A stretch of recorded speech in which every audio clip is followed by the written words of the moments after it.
기도하시겠습니다.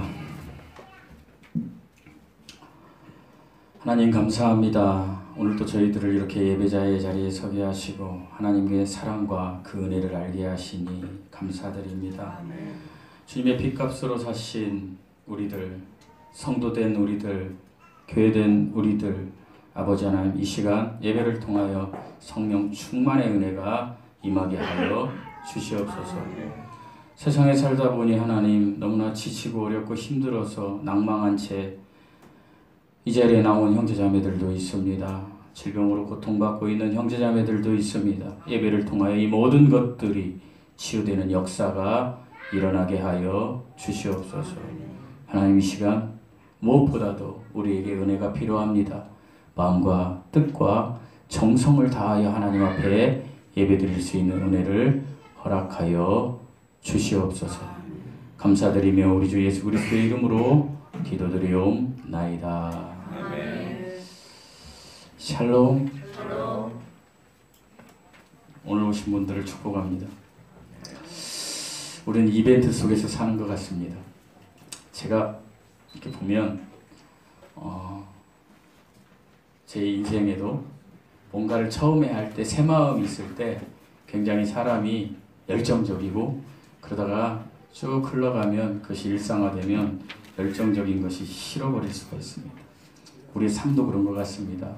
처음에 사랑하는 지금 사람들을 만났을 때 그 설레임이 있었고 교회도 그렇죠. 우리 교회도 개척할 때 저랑 개척하신 분들 여기 환경이 너무 안 좋았을 때도 설레임이 있었고 또 우리가 예수님을 만났을 때도 그 설레임이 있었고 최근에는 우리 이제 새롭게 목사님을 청빙하면서 목사님 오신다니까 그 설레임 때문에 많은 분들이 예배를 참석하고 막 기쁘고 오 대단해 뭐 왜 이러지 막 제가 그런 마음이 들었는데 다시 제자리로 돌아가는 게 우리의 모습이 아닌가 오늘 강대상에 올라오면서 그런 느낌이 있었습니다. 다른 것은 다 일상으로 돌아가고 감사를 잃는 우리들이지만 예수님을 만났을 때 그 첫사랑을 우리는 설레임으로 가지고 있어야 됩니다. 그렇기 때문에 우리는 이 교회 공동체가 꼭 필요한 겁니다. 안 그렇습니까? 여러분에게는 지금 어떤 설레임이 있습니까? 여러분 지금 각자 처한 위치에서 그 설레임이 예수 그리스도가 되었으면 좋겠습니다. 오늘 말씀을 들어가기 전에 바울 선생님의 이야기를 조금 소개하겠습니다. 제가 누차 말씀드렸지만 바울은 신약성경 27권 중에 13권, 13권을 기록했습니다. 하나님의 은혜죠. 바울처럼 성경을 많이 기록한 사람도 없습니다. 엄청나게 쓰임을 받았던 사람입니다. 그런데 이 바울은요, 그가 이름이 사울이었을 때 사도행전 9장을 보면 다메섹으로 가고 있었습니다. 오늘날의 시리아입니다. 다메섹으로 그가 왜 갔습니까? 그 당시에 예수님을 믿었던 사람들을 잡아다가 다 감옥에 넣어버리려고 그들을 다 감옥에 넣어서 그들을 힘들게 하려고 다메섹으로 가던 중에 부활하신 예수님을 인격적으로 만나게 됩니다. 여러분 부활하신 예수님을 인격적으로 만났습니까? 아멘. 만나셨습니까? 아멘. 반드시 만나셔야 합니다. 이 부활하신 예수님을 인격적으로 만났을 때가 많은 학자들이 추정하기를 AD 32년경이라고 합니다. 올해가 2024년이니까 32년을 빼시면 되겠습니다. 실제 있었던 사건입니다. 그리고 14년이 지난 후에 이제 바울이 드디어 파송을 받게 됩니다. 예수님을 만나고 14년 동안에 훈련을 받은 거예요. 어떤 식으로든. 그리고 이제 파송을 받아요. 어디로요? 선교사로 파송을 받습니다. 그리고 그가 전도 여행을 이제 시작합니다.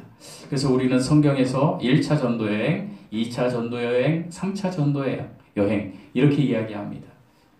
그리고 그걸로 끝이다 이렇게 얘기했는데 오늘날에는 바울이 4차 전도 여행까지 갔다는 것이 그 설이 많이 주장되고 있습니다. 어찌되었건 바울이 이 선교 여행을 통해서 이제 신약 성경을 기록하게 됩니다. 하나님의 은혜로 영감을 받아서. 그래서 바울이 신약 성경을 어떻게 기록했는지, 언제 어떤 시기에 기록했는지를 잠시 말씀을 드리면, 이건 제가 이제 예배소서 하고 재직들 회의할 때도 또 반복할 거예요. 외우시라고. 그래서 제가 오늘 이제 소개합니다. 첫 번째, 1차 전도 여행을 마치고 한 권을 기록합니다. 1차 전도 여행을 마치고 기록한 거예요. 그 기록한 것이 갈라디아서입니다. 그러니까 바울이 첫 번째로 기록한 게 뭐라고요? 갈라디아서 한 권입니다. 그 다음에 2차 여행 중에, 이건 마치고가 아니라 바울이 2차 여행이니까 눈치챘어요? 몇 권을 기록했을까요? 2권을 기록합니다. 쉽죠? 1차 때는 한 권, 2차 때는 2권. 2권 어떤 성경일까요? 데살로니가 전서하고 데살로니가 후서를 기록합니다. 그리고 3차 전도여행을 갑니다.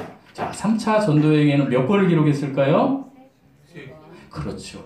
머리 좋아요. 3권을 기록합니다. 3차 전도여행 중에 3권을 기록하는데 그것이 고린도전서, 고린도후서, 로마서를 기록합니다. 그리고 이제 전도여행을 마치고 제가 예배소서 시작할 때 여러분에게 말씀드렸지만 이제 바울이 선교 보고를 하러 어디로 갑니까? 예루살렘으로 갑니다. 예루살렘으로 가서 그 사도들에게 이제 선교 보고를 하러 갔는데 그 유대인들 중에 예수님을 믿는다고 하는 자들 중에서 바울이 선교 여행을 마치고 오는데 선교 보고하러 오는데 그를 시기해서 모함해서 고소해 버립니다. 아무 죄도 없는데. 그래서 바울이 가이사라에서 2년 그리고 로마에 가서 2년 동안 감옥 생활을 합니다. 몇 년입니까? 도합? 4년이죠. 그러면 이 바울이 감옥 생활을 하는 중에 성경을 기록합니다. 그럼 몇 권을 기록했을까요? 예? 4권. 야, 우리 성도들은 머리가 너무 좋아요. 천재예요, 천재. 그래서 바울이 에베소서, 빌립보서, 골로새서, 빌레몬서를 기록해요. 그리고 나서 이제 바울이 감옥에서 나온 후 4차 전도 여행을 갔다라고 합니다. 성경 전체를 보면 그 어디로 갔냐? 서머나, 다시스, 스페인 지역으로 갔습니다. 스페인 지역으로. 그 갔을 때에 바울이 이제 자신의 인생을 정리하면서 바울이 60대에 순교당하셨어요.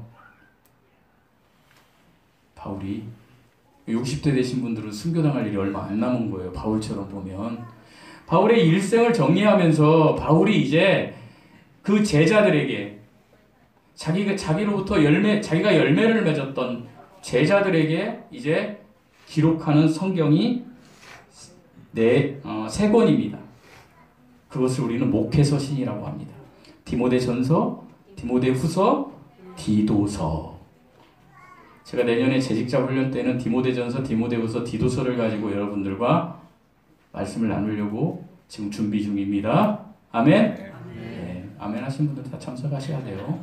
그래서 13권을 기록합니다. 특별히 그런데 바울이 이 13권 중에서 복음 다 외칩니다. 그런데 이 복음을 외치면서도 복음에 더 깊이 복음의 정수를 더 파헤친 성경을 2권만 고르라고 한다면 로마서와 오늘 우리가 나누는 에베소서입니다. 로마서는 몇 장으로 되어 있습니까? 16장. 에베소서는 몇 장으로 되어 있습니까? 6장. 우리는 1년 넘게 로마서를 강의했습니다. 로마서를 강의했을 때 아직까지도 교회가 무엇이고 예수님을 믿는 것이 무엇인지 몰랐던 분들은 에베소서를 나눌 때 믿으시면 됩니다.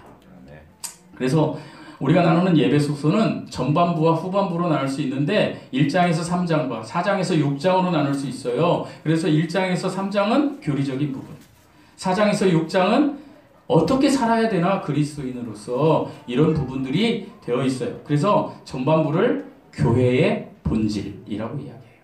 그리고 후반부를 교회가 된 성도의 삶에 대한 말씀이다. 이렇게 구분하고 있습니다. 그래서 저는 오늘 로마서가 아니죠. 죄송합니다. 에베소서 1장 23절을 가지고 교회의 본질이 무엇인가, 교회가 무엇이고 교회의 본질이 무엇인가 가지고 여러분과 말씀을 나눌 거니까 오늘 잘 배우시고, 몇 번 설교했지만 오늘 특별히 잘 배우시고 교회가 뭔지에 대해서 어디에 가서든 여러분이 자신 있게 이야기하기 바랍니다. 아멘? 네, 감사합니다. 자, 교회의 정의에 대해서 말씀드리겠습니다. 교회란 무엇입니까? 여러분 제가 페이스북에 약 3,000명 정도의 이제 그 친구들이 있는데 그 중에 한 2,000명은 목사님들이세요. 근데 목사님들이 하나같이 글을 올리는데 정말 글이 좋아요. 그런데 거기에 공통점이 있어요. 여러 가지 공통점이 있는데 그 중에 하나가 뭐냐면 교회를 성전을 하나님께 바쳤습니다. 해서 사진을 막 이렇게 찍은 그런 것들이 많이 있어요. 제가 그것을 뭐 따지거나 비판하려고 하는 것이 아니라 여러분은 교회가 무엇인지를 정확히 여러분에게 알려드려야 될 의무가 있어서 오늘 설교하는 거예요. 여러분 교회를 잘 꾸며서 사진 찍어가지고 건물 안에 이런 것들을 요즘 그러죠. 저한테도 그런 얘기 많이 해요. 목사님 시설을 잘 해놔야 성도가 옵니다. 그 말 맞아요. 근데 성도가 오는 게 아니라 사람들이 오는 거예요. 잘 들어보세요. 그래서 교회란 무엇이냐? 히브리어에서 교회를 카할이라는 단어를 써요. 이 단어는요, 부르다, 부름받아 모인 공동체다 이렇게 기록하고 있어요.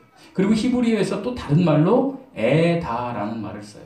이 말 역시 하나님께로부터 지정된 장소나 처소에 모이는 모임이다라고 이야기해요.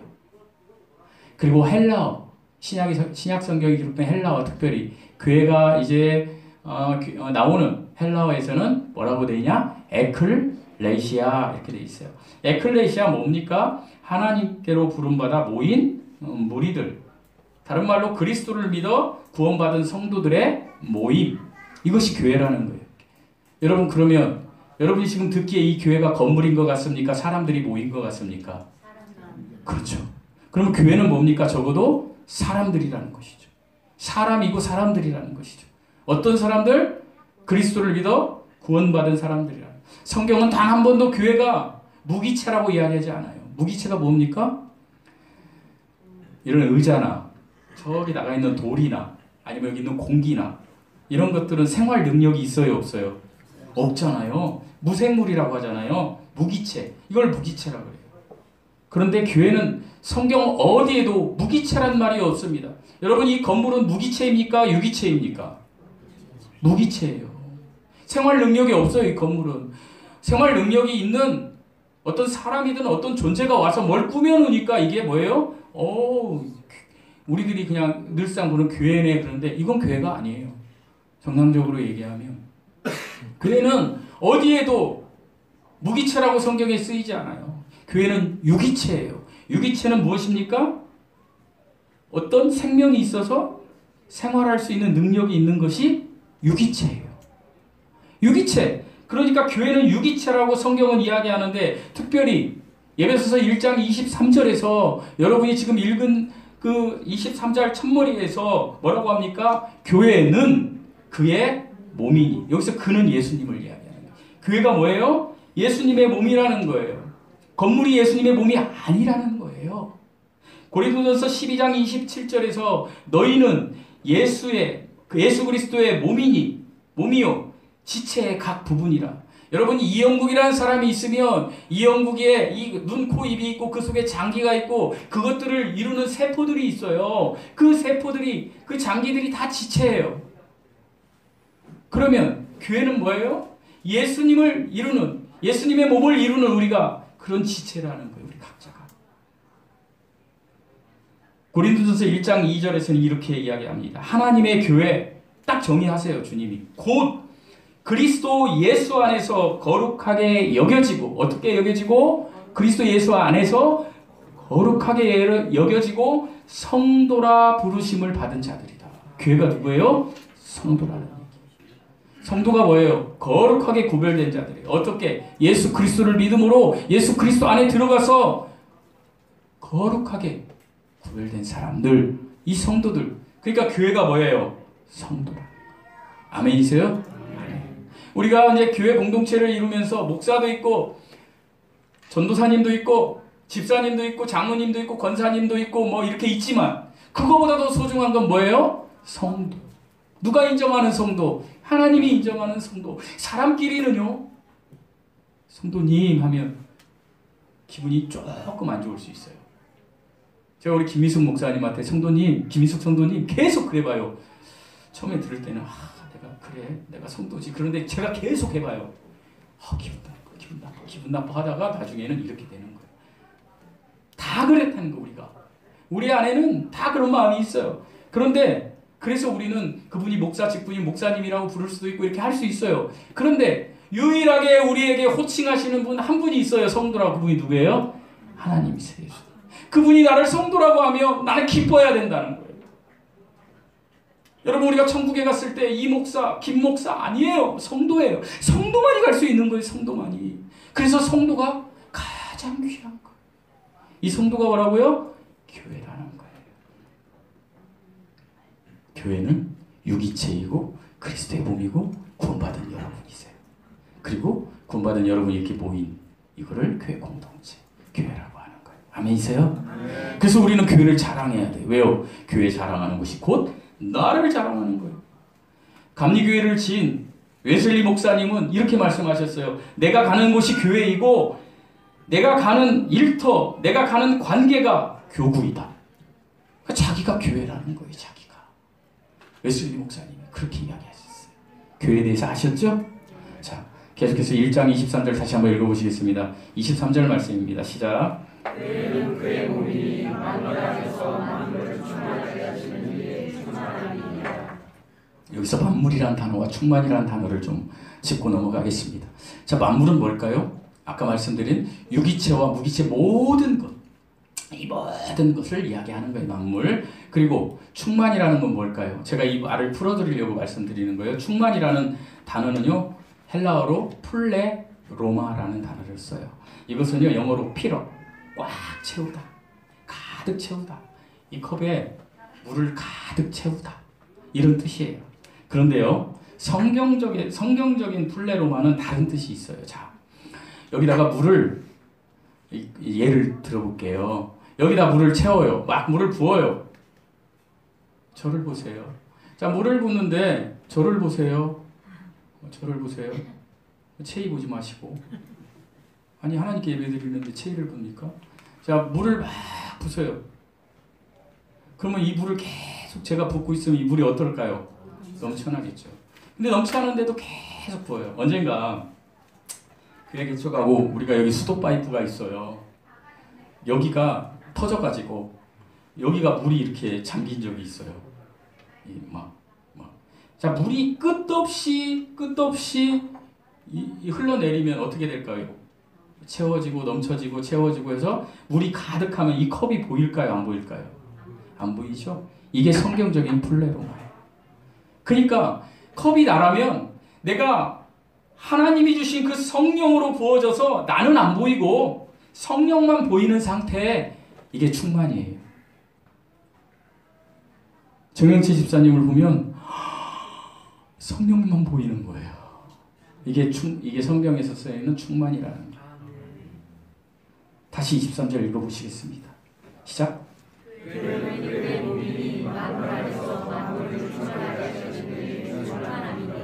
만물을요, 안 보일 정도로 가득해 충만케 하시는 이가 있대요. 누굴까요? 예수님이래. 하나님이시라는 거예요. 만물을 충만케 하시는 이가 누구라고요? 하나님이라고. 그러면 만물을 충만케 하신다는 뜻이 무엇일까요? 이것은 창세기 1장에 하나님이 태초에 천지를 창조하실 때에 보시기에 좋았더라. 뭘 만드시고 보시기에 좋았더라. 주님이 좋았더라. 그렇게 얘기하세요. 제가 말씀드렸죠. 몇 년 전에 제가 무식해서 우리 사무랑 저기 경기도청 밑에 내려가는데 토부교회라고 있는데 우리 사무가 여보 토부가 뭔 말이야? 근데 몰라가지고 글쎄 토부가 좋았더라. 히브리어로. 하나님이 보시기에 좋았더라. 이것이요 만물이 충만한 상태예요. 그러니까 우주 만물을 창조하시고 사람을 처음에 창조하셨을 때는 하나님이 보시기에 좋았더라. 만물이 충만했더라 하나님으로.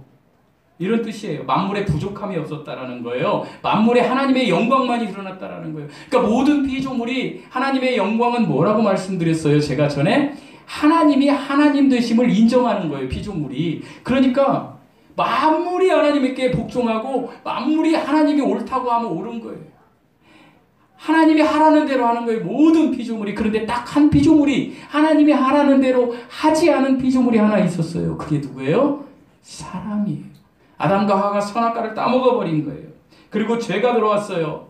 에덴 동산이 뭐였어요? 동산이라는 건 히브리어로 겐, 울타리, 에덴이라는 건 비옥한 평원. 그러니까 정말 비옥한 울타리 안에서 하나님이 보시기에 좋게 그냥 일하지 않아도 되는 그런 곳에서 살았던 아담과 하와가 창세기 3장에 선악과를 따먹는 즉시 어떻게 돼요? 죄가 들어왔어요.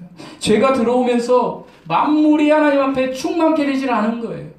이제 모자람과 결핍이 있었던 거예요. 그래서 일해야 먹고 사는 거예요. 우리도 병도 생기고 그런 세상이 와버린 거예요. 왜 그럴까요? 하나님과 끊어져 버린 거죠. 관계가.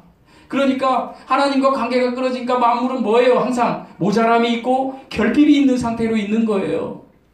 그런 상태로 있다 보니까 선악과 전에는 하나님께서 옳다 하시면 모든 피조물이 옳습니다. 하나님 옳아요. 하나님이 말씀하신 건. 그런데 선악과를 따먹고 나서 어떻게 됐어요? 인간이, 사람이 하나님이 옳다 하신 것이 옳은 것이 아니에요. 내가 옳은 것이 옳은 거라는 거예요. 교회 다니면서도 내가 성도가 되었다면서도 여전히 나는 어때요? 내가 옳은 것이 옳은 거예요. 아무리 하나님이 옳다고 성경 66권에 이야기해도 내가 옳은 것이 옳습니다. 하나님 이렇게 돼버렸다는 거예요.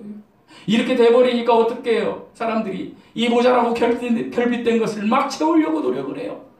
어디에 가서 막 어디든 종교를 찾아서든 아니면 돈을 벌어서든 일을 해 여러 가지 것을 가지고 막 이 모자람을 막 채우려고 이 결핍을 채우려고 엄청나게 노력을 하죠.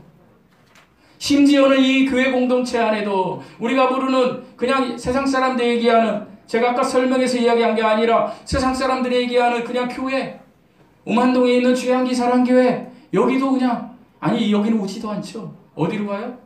큰 교회 뭐요? 문화생활하러 내 결핍을 채우러. 그건 교회가 아니에요. 물론 거기 가서도 결핍을 채울 수 있어요. 여기 와도 결핍을 채울 수 있어요. 모자람과 결핍은 그런데 그런 의도로 가면 못 채운다라는 거예요. 여러분 모자람과 결핍은 오직 우리 예수 그리스도만이 채워질 때 내가 충만케 되는 거예요. 만물이 충만케 된다는 것은 내가 충만케 된다는 거예요. 만물이 충만케 된다는 것은 오치만이 선생님에 의하면 하나님이 분배하심이 내 안에 들어오는 거예요. 하나님이 분배하심. 여러분 지방교회는 이단이라고 하지만 오치만이 선생님은 위대한 선생님입니다. 위트니 스리도 그렇고 제가 이런 얘기 하니까 어떤 분들 목사 이단인가 봐. 야, 저 교회 안 오시는 분들도 있죠. 뭐 그렇게 하셔도 좋아요. 그러나 그분들이 하나님을 사랑하시고 그분들이 천국에 있다는 건 확실한 사실이에요. 그들을 예수님의 반열에 올려놨기 때문에 이단이 된 것일 뿐이지 그 워치마니와 위트니 스리의 그 깊은 영성은요 따라가야 돼요. 위트니 스리 선생님, 워치마니 선생님 그랬어요.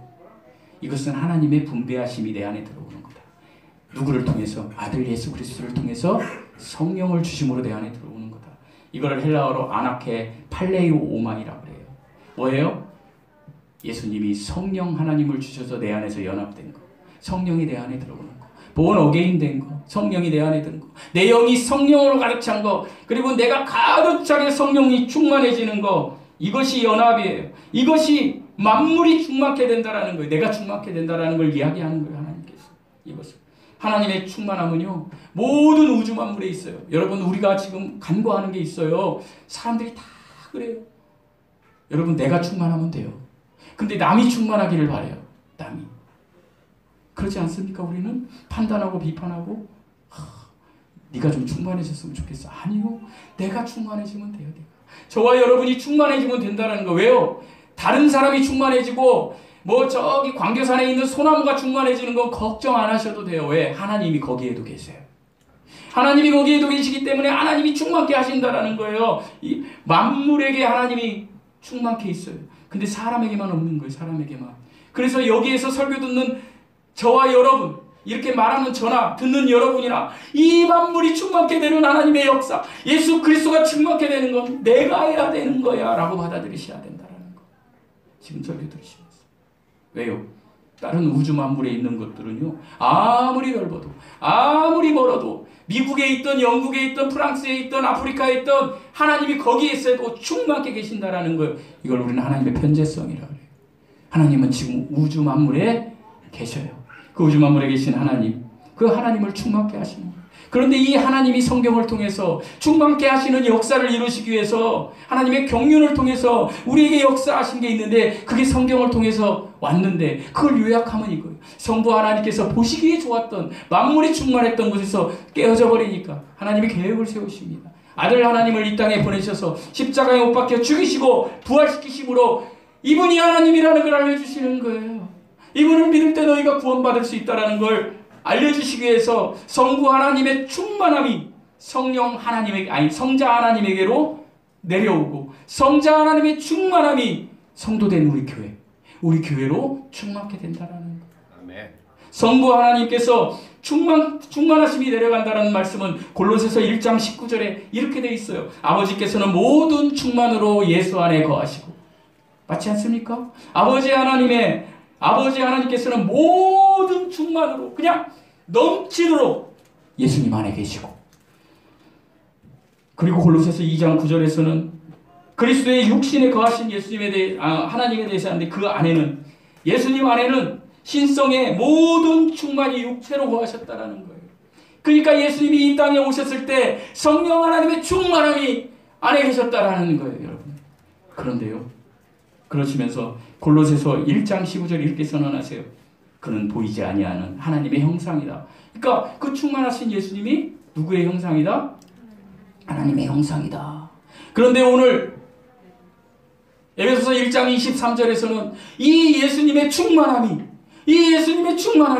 누구에게? 우리에게 준다는 거예요. 교회는 그의 몸이니 예수님의 충만함을 우리가 하나님의 자녀가 되었다면 예수님의 충만함을 우리가 드러내야 된다는 거예요. 이것이 교회의 본질인 거예요. 여러분의 본질인 거예요. 저의 본질인 거예요. 예수님의 충만함이 나를 통해서 나와야 된다는 거예요.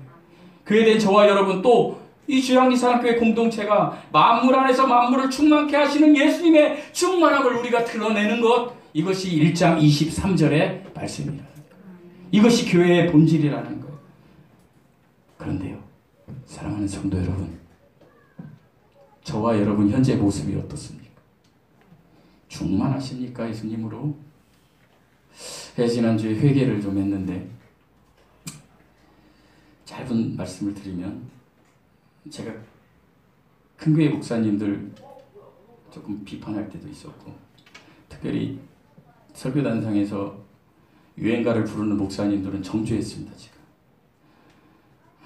유튜브 나가니까 뭐 목사님 들으셔도 되지. 세대교회 소강성 목사님은 저희 고향 사람이에요.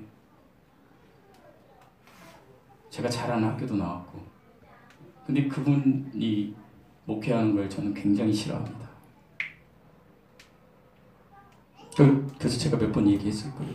어디 예수님이 계신데 여기에서 진달을 냈고 뭐 시를 읽고 그런 거 하냐. 제가 여러분 몇 번 들으셨죠.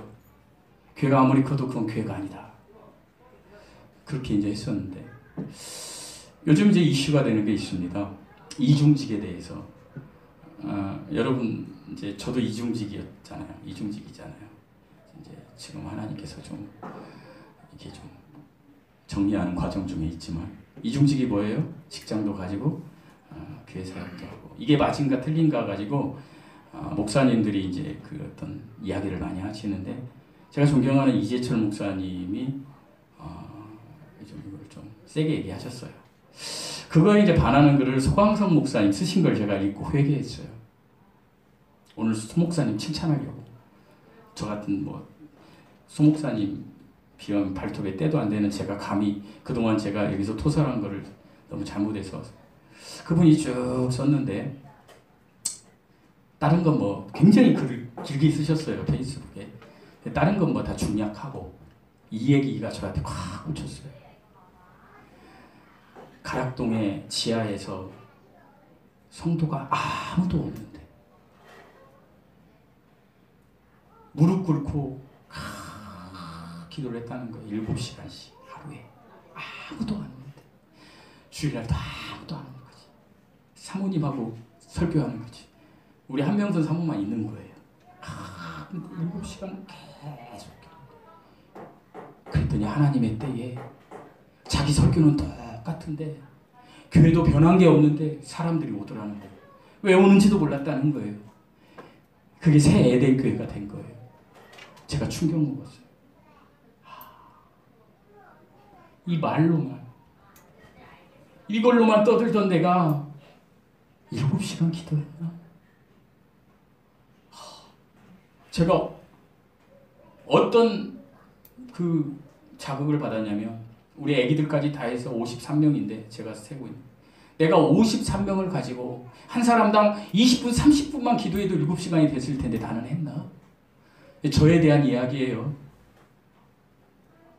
내가 그렇게 했으면 하나님께서 내 지경을 엄청 넓혀주셨을 텐데, 소목사님이 이랬기 때문에 하나님이 지경을 넓혀주셨구나.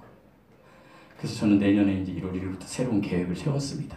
그게 뭔지는 이야기하지 않습니다. 어찌되었건 우리는 다 이렇게 불안정한 사람들이에요. 모자람이 있고 결핍도 있고 다 부족함이 있어요. 저도 이렇게. 여러분은 안 그런가요? 여러분도 다 내가 볼 때 결핍이 있어요. 다 부족해요. 그럼 어떻게 해요? 결핍이 있고 부족함이 있으니까 아유 맨날 걱정하고 맨날 그냥 학교 가듯이 교회 와서 예배드리고 그냥 형식적으로 하고 그렇게 살아요? 그러지 마세요. 여러분, 우리가 모자람이 있고 결핍이 있어도요, 걱정하지 마세요. 그리고 예수님을 처음 만났을 때 그 설레임을 되찾기 위해서 여러분, 하나님께 기도하세요. 하나님, 나 그 설레임을 되찾고 싶어요. 바울을 통해서 하나님이 이렇게 이야기해요, 우리에게. 우리가 부족하고 세상이 우리를 무시하고 별 볼 일 없어 보여도, 우리가 정말로 못하고 우리가 정말로 인격적으로 안 돼 있어도, 지금은 그럴지 몰라도 네가 정말로 내 피값으로 구원을 받은 성도가 되었고 교회가 되었다면 걱정하지 말아라. 네 상태에 그거 있다고 걱정하지 마. 내가 올 때에 다 채워줄 거야. 내가 충만케 할 거야. 내가 플레로마 해줄 거야. 내가, 너는 안 보이고 성령이 다 보여지게 너를 통해서 해줄 거야. 언제요? 예수님 재림하실 때. 여러분, 우리가 성화의 과정을 겪는데 어떤 분은 소은이 같은 과정을 겪는 분도 있어요.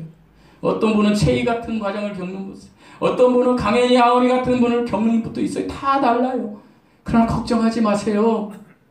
여러분, 우리가 예수 그리스도의 피값으로 태어났다라면 물론 우리가 부족하고 나약한 거 하나님 앞에 회개복은 하지만, 그렇지만 하나님께서 우리를 충만케 해주시는 그 시간이 있는데, 그것이 예수님 다시 오실 때에. 그리고 주님이 우리에게 이렇게 약속하셨어요. 계시록 22장 5절에서. 이 말씀 읽고 말씀 마치겠습니다. 다시 밤이 없겠고 등불과 햇빛이 쓸데없으니 이는 주 하나님이 그들에게